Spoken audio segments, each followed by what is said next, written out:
Good morning, friends. Welcome you all in the Bhande Science Academy. This is Professor Ashish Bhande, and you are learning digital technique.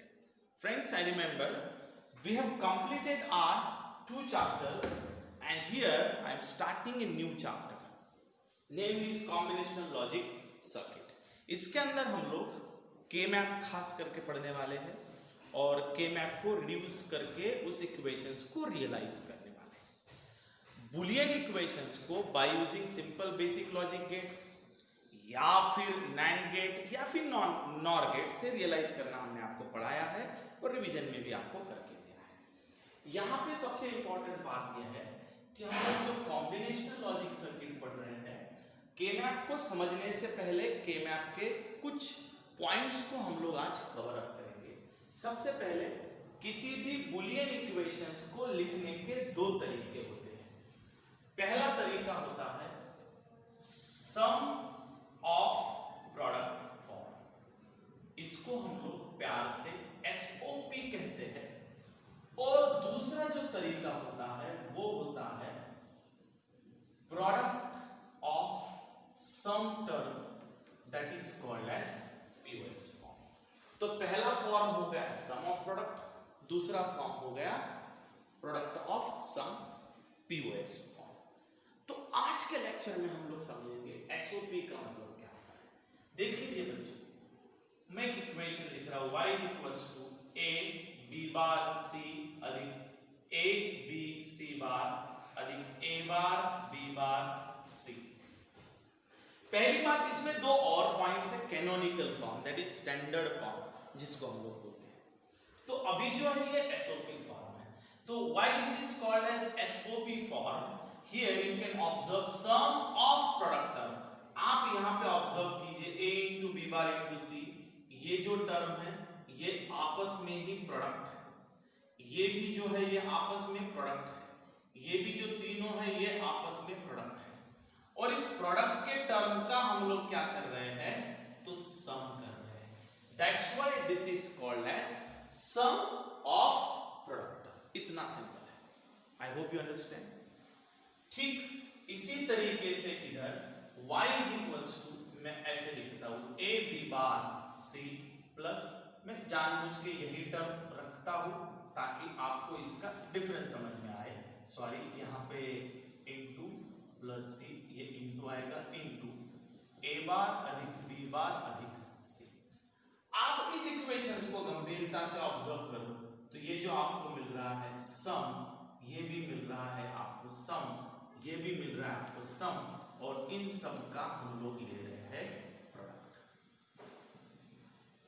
क्या ले रहे हैं बच्चों, product. So here we are enjoying product of sum, and that's why it is called as POS। I hope you understand. So इसके अंदर कोई बहुत बड़ी बात नहीं है, सम ऑफ प्रोडक्ट और product of sum. Sir can you write few more examples of sum of products? Yes, why not. y equals to, जरूरी नहीं है 3 ही लिटरल हो सकता है 2 भी लिटरल हो सकते हैं।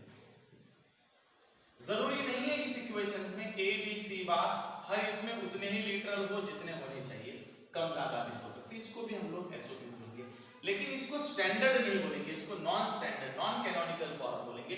वो क्या होता है वो आगे मैं बताता हूं। y equals to a bar b bar c b plus a b c bar d plus a b c d, ये हो गए उसके कई और उदाहरण।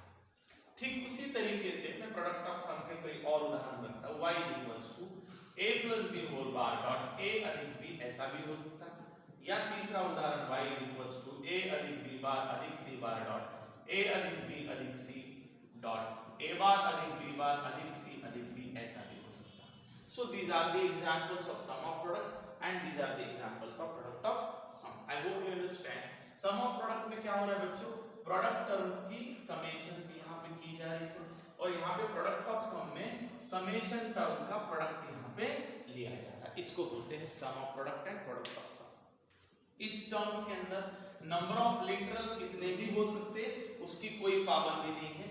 यहाँ पे भी नंबर ऑफ लिटरल्स कितने भी हो सकते हैं, वहां पे कोई भी पाबंदी नहीं है। ये बात को आप गंभीरता से समझो। चलिए, ये यहाँ पे कॉन्सेप्ट हो गया sum of product and product of sum. conceptual part, and the next conceptual part is canonical form of sum of product or canonical form of product of sum. बड़ा सिंपल है। इसके बाद वाला टॉपिक है बच्चों canonical form of sum of product, या इसको standard form of SOP भी कहा जाता है। इसको क्या कहा जाता है? Standard form of SOP. Now what is the canonical और स्टैंडर्ड फॉर्म? इसका डेफिनेशन समझ लीजिए। मैं कैनोनिकल फॉर्म बता रहा हूं, a bar B C plus a b bar c plus a b c। This equation is called as canonical form of SOP. आपको difference समझाने के लिए मैं एक उदाहरण नीचे और लिखता हूं ताकि आपको क्लियर डिफरेंस दोनों में नजर आएगा। a bar b plus a bar B C plus B C. अच्छा, मैंने दो उदाहरण आपके सामने रखे हैं। दोनों उदाहरण के जरिए मैं आपको कैनोनिकल या स्टैंडर्ड क्या होता है और नॉन कैनोनिकल क्या होता है यह रखने की कोशिश करूंगा। आप कॉन्सेप्ट के ऊपर ध्यान देना बच्चों। आप इस इक्वेशंस में देख रहे हो, मैंने जो टर्म ली है, आप पहले देखिए इक्वेशन 1 में मैंने टोटल कितने लिटरल यूज किए हैं? टोटल लिटरल यूज किए ए, बी और सी। सारे के सारे इक्वेशंस में देखिए मैंने 3 लिटरल यूज किए, चाहे वो कॉम्प्लीमेंटेड फॉर्म हो या नॉन कॉम्प्लीमेंटेड वो चलेगा, लेकिन टोटल लिटरल मैंने यूज किए हैं 3। अब मैं आपसे सवाल पूछ रहा हूं, मैंने इक्वेशन नंबर 2 में कितने लिटरल यूज किए हैं? तो ए, बी और सी, यहां भी मैंने तीनों लिटरल यूज किए हैं। मतलब this equation uses total 3 literals and this equation also uses total 3 literals. Am I right बच्चों? चलिए, अब मेरा सवाल यह है, now what we have to observe? We have to observe every individual literal her term में, एक पहली टर्म है, इस टर्म में क्या जो मैंने टोटल लिटरल यूज किए हैं वो सारे लिटरल है? Like A bar B C. जवाब है यस। हाँ, जरूरी नहीं है ए बी सी ही होना। ए उसका कॉम्प्लीमेंट और नॉन कॉम्प्लीमेंट चलेगा। जैसे ए बार है, इसका मतलब वो है कॉम्प्लीमेंट हो या नॉन कॉम्प्लीमेंट। बी है, सी है, यहां पे तीनों लिटरल है। ए बी बार सी तीनों लिटरल है, ए बी सी तीनों लिटरल है, मतलब ये कैनोनिकल फॉर्म है। क्लियर? बढ़िया। यहां देखिए ए बी सी नहीं है, ए बी सी तीनों है, बी सी ए नहीं है, so this is not canonical form. So what is the definition of canonical form? If each terms contained in SOP form, यदि मैं SOP की बात कर रहा हूं तो in SOP form, if each term consists of each literal used, then it is called as canonical or standard form. Then it is called as canonical or standard form. I hope you understand. Yes. यही concept इधर लगाइए। y is equals to a बार अधिक b अधिक c dot a b अधिक c bar dot a अधिक b bar अधिक c bar. Yes or no? Yes. So this is what a simple dot product. This is what a simple dot product. Sorry, यहां काय को dot product आया? Product of sum term. ये कौन सी term है? सम term है, और हमने सम टर्म का क्या लिया है? प्रोडक्ट। हमने सम टर्म का क्या लिया है? This is called as product of sum term. अब इसको मैं कैनोनिकल पीओएस फॉर्म बोल सकता हूं। I can call this as a canonical POS form. क्यों इसको मैं कैनोनिकल पीओएस फॉर्म बोल सकता हूं? बिकॉज टोटल इस इक्वेशन में 3 लिटरल यूज हुए हैं ABC.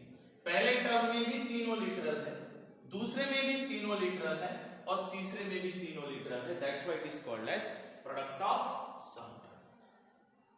Is this clear? Yes. लेकिन दूसरा इक्वेशन जो है वो मैं लिख रहा हूं a plus B dot a bar plus b plus c dot a plus c bar. This is not called as POS form. This is not called as POS form. ये POS फॉर्म है क्या? नहीं।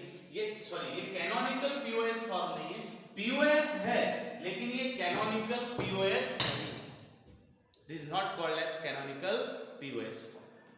This is called as canonical, this is not called as canonical POS। ये दोनों equation canonical नहीं है, ऊपर के दोनों इक्वेशंस कैनोनिकल है, मतलब स्टैंडर्ड है। तो स्टैंडर्ड की डेफिनेशन क्या हुई? यदि आपका चाहे SOP फॉर्म हो या POS फॉर्म हो, यदि हर एक equation total number of literals जितने होते हैं वो सारी की सारी टर्म्स कंसिस्ट करता है, तो हम उस इक्वेशंस को बोलते हैं स्टैंडर्ड और कैनोनिकल फॉर्म। और यदि उस सारे के सारे इक्वेशंस में सारे लिटरल्स नहीं है तो उसको हम लोग बोलते हैं नॉन कैनोनिकल और non standard form. I hope you guys are understood the meaning of SOP, POS, canonical and non canonical. क्या बात है। फिर अब सवाल प्रस्तुत जो होता है वो इसके बाद वाला टॉपिक है, उसके ऊपर सवाल निर्माण होता है। और वह सवाल है कि सर यदि हमको कैनोनिकल फॉर्म दिया है या नॉन कैनोनिकल फॉर्म दिया है तो क्या हम उसको कैनोनिकल फॉर्म में कन्वर्ट कर सकते हैं? जी हाँ। तो अभी का अपना जो टॉपिक है उस टॉपिक का नाम है how to convert non canonical SOP to canonical SOP। अभी फिलहाल मैं बात जो कर रहा हूं वो SOP की कर रहा हूं। तो ध्यान दीजिए बच्चों, मैं कुछ प्रॉब्लम्स यहाँ पे सॉल्व करके दूंगा और कुछ प्रॉब्लम्स मैं आपको इसके जवाब में दूंगा, ठीक है? सो देखिए, number 1, y is equal to a b bar plus abc plus b bar c। सबसे इंपॉर्टेंट बात है whether the given equation is in the form of SOP or not. Yes, the given equation is in the form of SOP, sum of product. Given equation is in the form of sum of product term. Clear? दूसरा सवाल, whether the given equation is in the form of canonical SOP or not. तो जवाब है ये canonical SOP नहीं है। This is not the canonical SOP form. क्यों? क्योंकि पहला रूल नंबर 1, टोटल इसके अंदर लिटरल कितने हैं? देखो A, B, C, there are total 3 literals. यहां पे कौन नहीं है? C एब्सेंट है। यहां पे सारी टर्म है, यहां पे A एब्सेंट है, इसलिए ये कैनोनिकल नहीं है। Now I am going to teach you how to convert the non-canonical to canonical. It is very simple, friends. चलिए, रूल नंबर 1 जो मैंने अभी कहा था वही। सबसे पहले ढूंढना है आपको हर टर्म में कौन सी टर्म एब्सेंट है। चलिए हम लोग ढूंढ रहे हैं पहले इसमें a b बार एब्सेंट कौन है? C। a b c absent कौन है? कोई एब्सेंट नहीं। b c एब्सेंट कौन है? So first rule number 1, identify which term is absent in individual given SOP terms. Here यहाँ पे ये भी हो सकता है कि एक या एक से अधिक भी टर्म एब्सेंट हो सकती है। Here can be one or more than one terms can be absent. Here one or more than one terms can be absent. Yes or no? तो देख लीजिए यहाँ पे y इज इक्वल टू कौन है? यहाँ पे a b बार। जो एब्सेंट है वो और उसका कॉम्प्लीमेंट इसके साथ प्रोडक्ट में ले लेगा। मैं फिर से बोल रहा हूँ, जो एब्सेंट है वो वाली टर्म उसका कॉम्प्लीमेंट इसके मल्टीप्लिकेशन में लेना प्लस। यहाँ कोई एब्सेंट नहीं है इसलिए ये ऐसे ही रहेगा।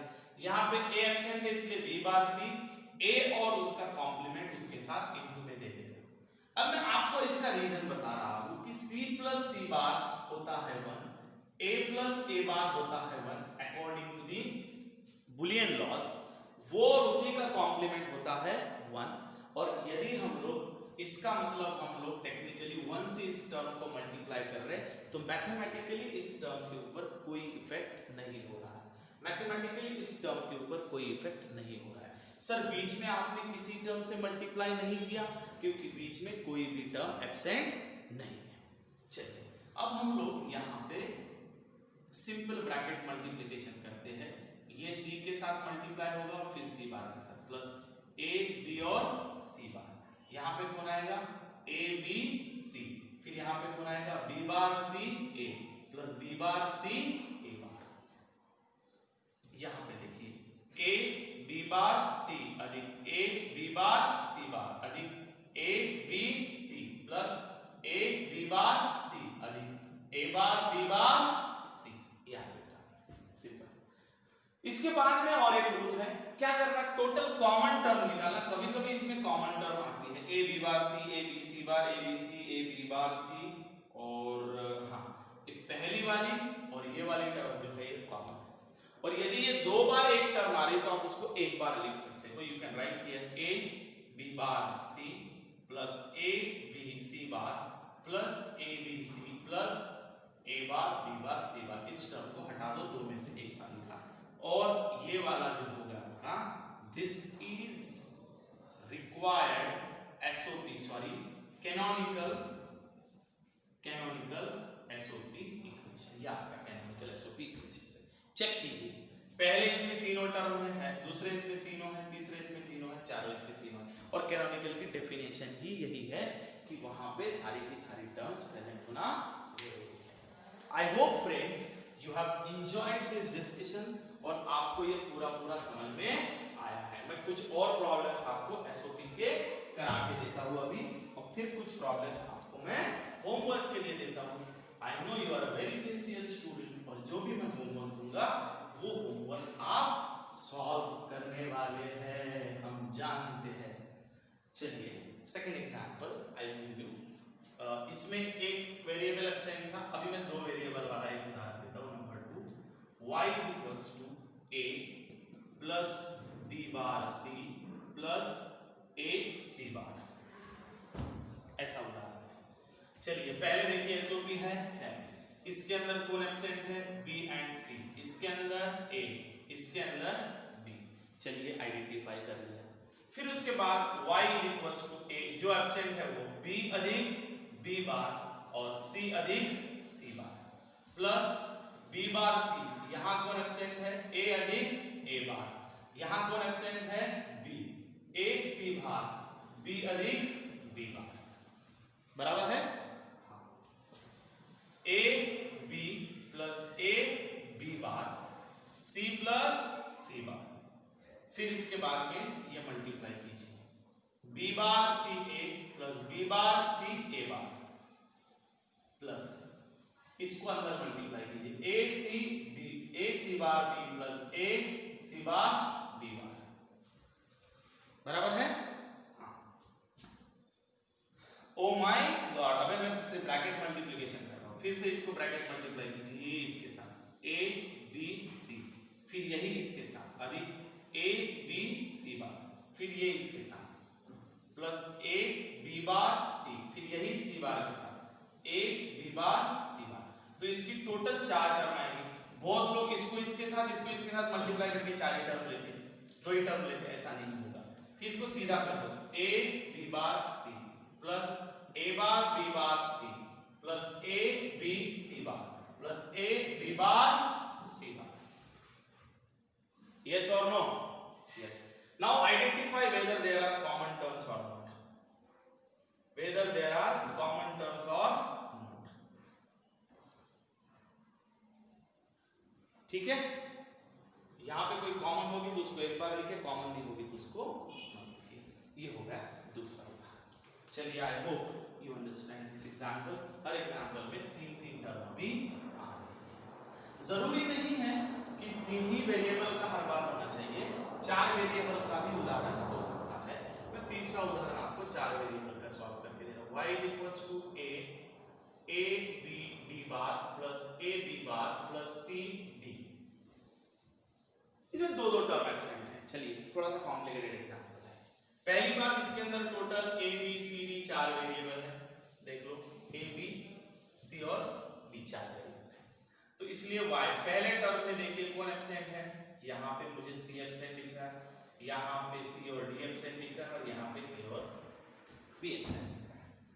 तो चलिए पहले इसमें y is equals to A B D bar C plus C bar plus A B bar C plus C bar D अधिक D bar plus C D, यहाँ पे एब्सेंट कौन है, A plus A bar B plus B bar,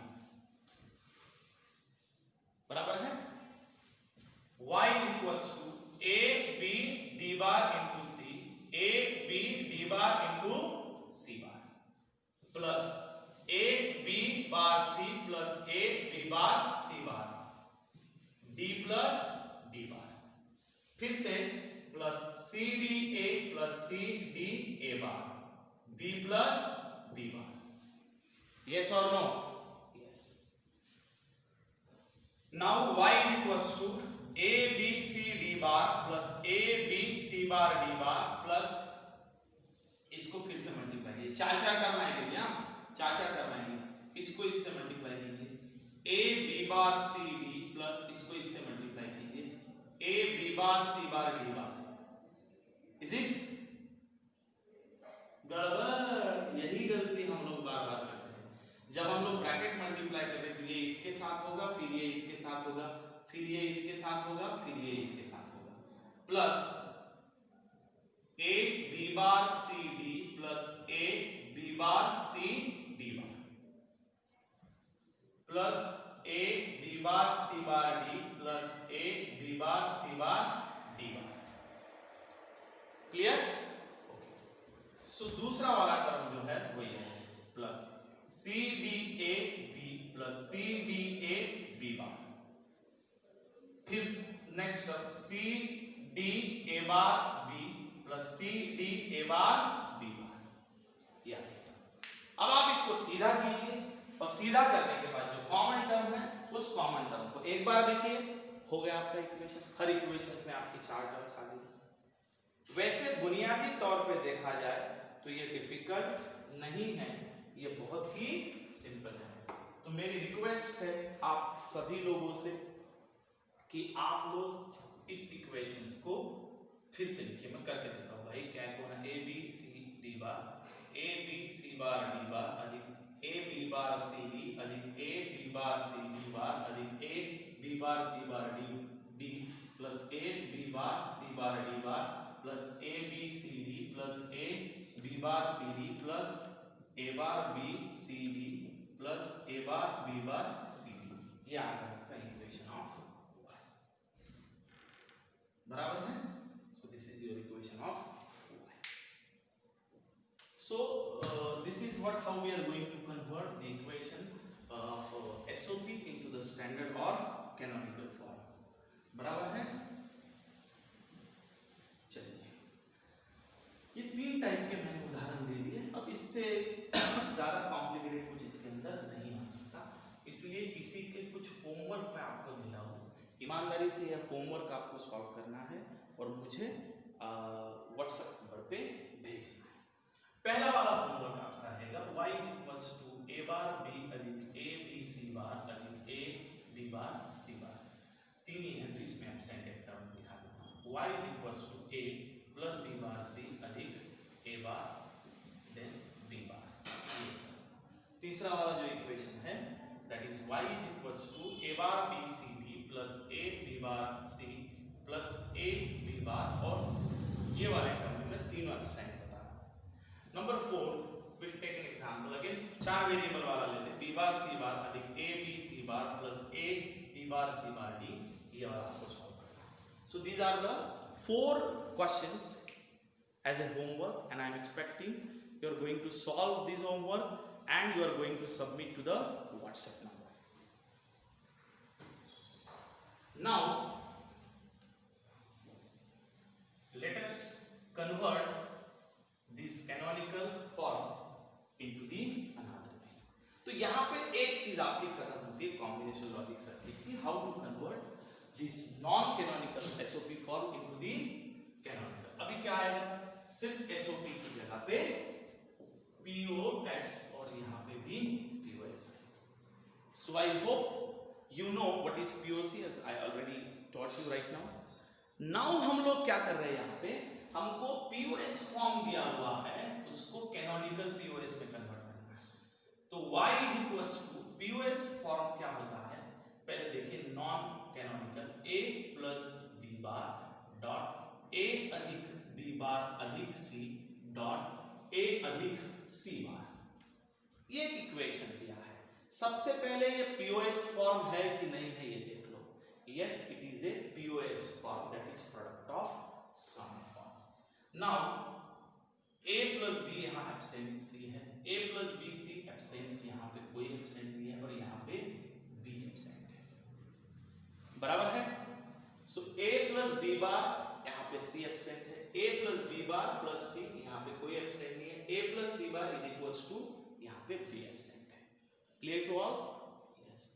so y is equals to, यहाँ c absent है, a plus B bar. अब यहाँ पे भी वही प्रोसीजर है, लेकिन यहाँ पे क्या करना है आपको, प्लस करना है, वहां पे इनटू किया था, जो एब्सेंट है वो और उसका कॉम्प्लीमेंट यहाँ ले लेना है।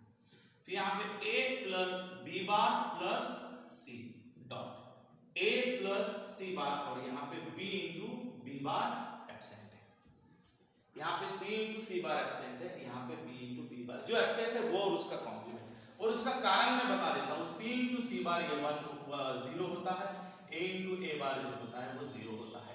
और किसी भी टर्म में यदि आप 0 ऐड करते हो तो उसके टोटल टर्म के ऊपर कोई भी इफेक्ट नहीं होता है। तो क्या रूल बना, जो आपकी टर्म यहाँ पे एब्सेंट है, जो टर्म आपकी यहाँ पे एब्सेंट है, उस टर्म को वो वाली टर्म और उसका कॉम्प्लीमेंट ऐड कर देना, वो वाली टर्म और उसका कॉम्प्लीमेंट याद ऐड कर देना। Clear to all? नाउ इसको सॉल्व करने का तरीका कैसे, देखिए y इज इक्वल्स टू, इसको सॉल्व कैसे करना, ये थोड़ा सा जटिल पार्ट है। ये टर्म लेना, पहले इसके साथ ऐड करना और दूसरी बार c बार के साथ ऐड करना। मतलब क्या आएगा, a plus b bar plus c, दूसरा आएगा a plus b bar plus c bar, that is your second term. Similarly यहां कुछ नहीं है तो इसलिए a अधिक b बार अधिक c। Now a plus C bar plus b, और यहां पे a plus C bar plus b। Clear? Yes. So is equals to a plus b bar plus c, a plus b bar plus c bar, a plus b bar plus c, a plus b plus c bar, a plus b bar plus c bar. Yes और no? So this is what your equation। अब देखिए आप इस हर equation में 3 term आपको नजर आएंगे। फिर से यदि 2 टर्म कॉमन है तो उसको एक बार लिखिए, is it simple. So this is the way to convert non canonical POS to the canonical POS. I will take few more examples in order to get the clear idea। देखिए कुछ और उदाहरण देता हूं जिसमें 2 टर्म एब्सेंट है, ऐसा वाला एक उदाहरण। बाकी इसके अंदर कोई ऐसा लॉजिक तो है नहीं, बड़ा सिंपल है।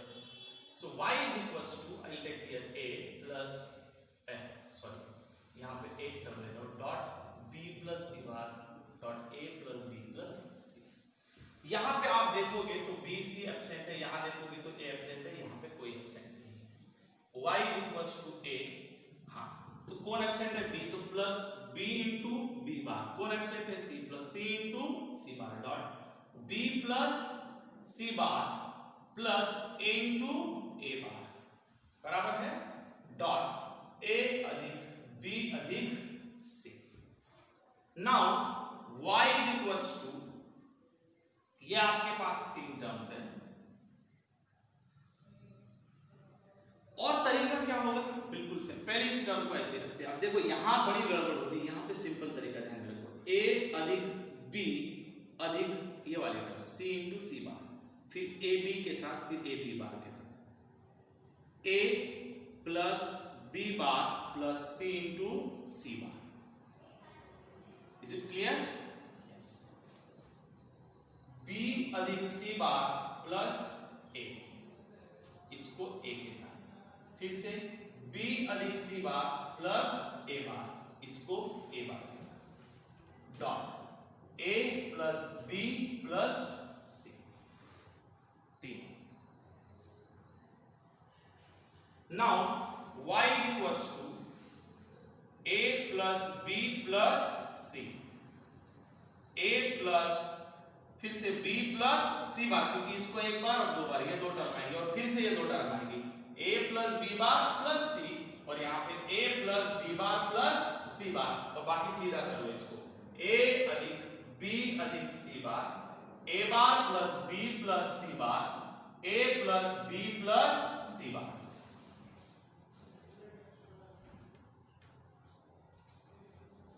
Clear to all? 1 2 3 4, ये हो गया तरीका सॉल्व करने का. So this is what a simple way to convert the non-canonical to the canonical POS. I hope you understand this complete concept, friends.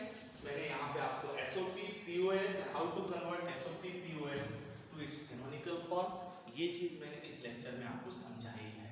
So I hope आपने enjoy किया है. अभी मैं आपको POS फॉर्म के कन्वर्ट करने के लिए कुछ होमवर्क छोड़ रहा हूँ आपके लिए, तो आप ये होमवर्क सॉल्व करेंगे और मुझे बताएंगे. Number 1, y equals to a plus b bar c plus a b c bar. गलत, मैंने SOP दिया है, POS देना है मुझे. Number 1, a plus b bar dot a bar dot a plus b plus c bar. Number 2, y equals to a plus b bar plus c, यहाँ पे a plus d bar और a plus c bar.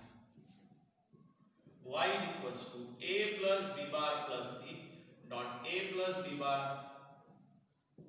Dot c bar plus d बार. तो ये 3 example आपको as a work solve करना है. And I hope आपको पूरा का पूरा ये टॉपिक बहुत क्लियर हुआ है and you enjoyed the discussion, friends. Am I right? Yes. So friends, इस होमवर्क को सॉल्व कीजिए और मुझे व्हाट्सएप कीजिए. Thanks for watching this video. Thank you.